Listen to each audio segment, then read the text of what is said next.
उपमुख्यमंत्री एकनाथ शिंदेंचा एक कार्यक्रम होता। या कार्यक्रमामध्ये एकनाथ शिंदेंसमोर भलतंच वंदे मातरम वाजल्याचं समोर आलं। ठाण्यातील परिवहन विभागाच्या कार्यक्रमातील एक अजब प्रकार समोर आला। वंदे मातरमऐवजी हिंदी चित्रपटामधलं गीत यावेळी वाजलं आणि अमराठी भाषिकांच्या मराठी शिकवणी अभियानामध्ये हा प्रकार घडला। तिथून पुढे आयोजकांनी काळजी घेतली पाहिजे, उपमुख्यमंत्री शिंदेंनी अशी प्रतिक्रिया यावर दिली आहे।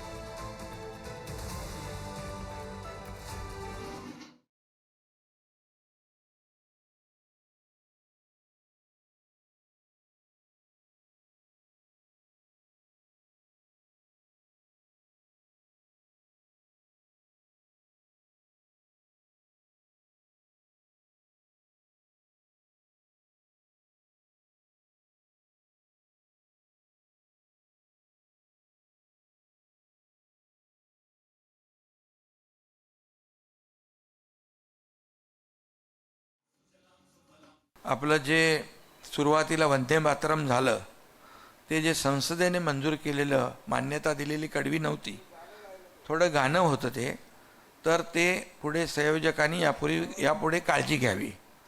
वंदे मातरम जे आपलं संसदेत मंजूर झालेलं आहे त्याला मान्यता मिळाली आहे आणि तसंच वंदे मातरम प्रत्येक कार्यक्रमामध्ये आपण गायलं पाहिजे, हा आग्रह आपल्या सगळ्यांचाच असला पाहिजे।